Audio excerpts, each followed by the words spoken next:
Good evening and welcome to the Channel Studios here in London with your international news around the world in 5.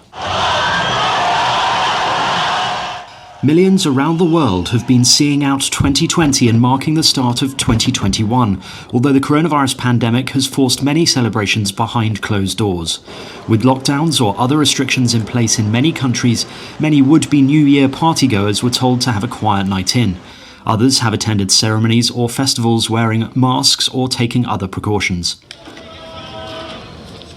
In Japan, the pandemic overshadowed New Year's Day festivities, the biggest holiday in the national calendar, and thousands visited Meiji Shrine in Tokyo to pray for the end of the pandemic.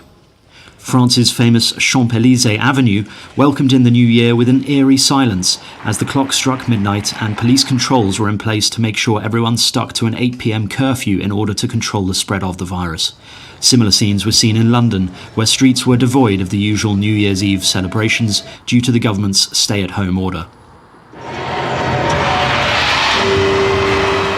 While in New York, only a handful of invited guests, including healthcare workers and others from the front lines of the coronavirus pandemic, gathered in Times Square to witness the dropping of the New Year's Eve ball, marking the end of a sobering 2020 and a hopeful start to 2021.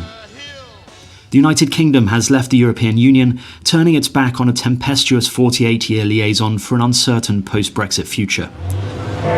Britain's Big Ben rang out at 11 p.m. London time to mark the end of the Brexit transition period. Celebrations were rather muted due to ongoing restrictions, not to mention the divides in opinion over Britain's course. Prime Minister Boris Johnson used his New Year's message to hail a new dawn for the UK. This is an amazing moment for this country. But in Scotland, where support for independence has risen partly due to Brexit, First Minister Nicola Sturgeon tweeted that they would be back soon and asked Europe to keep the light on. Meanwhile, across the Channel in northern France, the first trucks hauling goods over the new customs border presented their clearance documents to French agents before loading onto a train to pass through the Eurotunnel. British and European businesses have warned of future disruption at the border as they learn to navigate a wall of red tape and paperwork.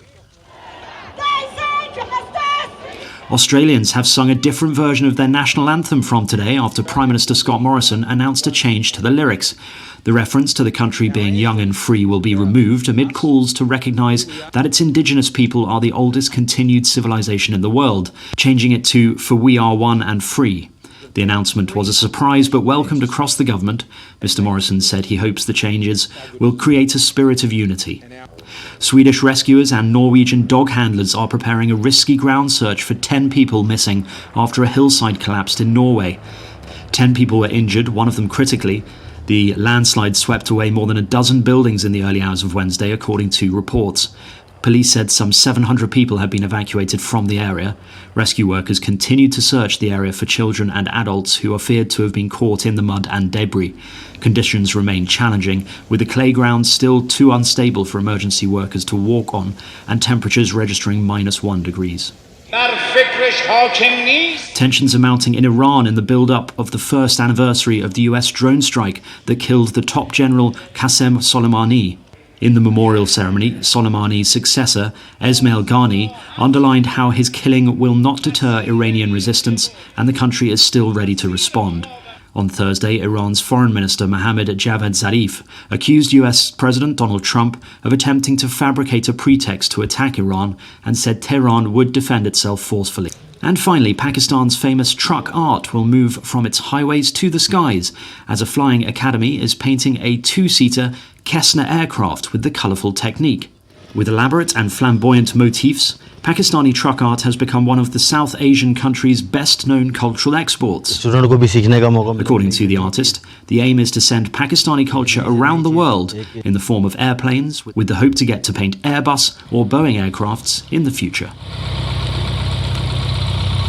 And that's your international news around the world in 5. Now back to the Channel Studios in Lagos.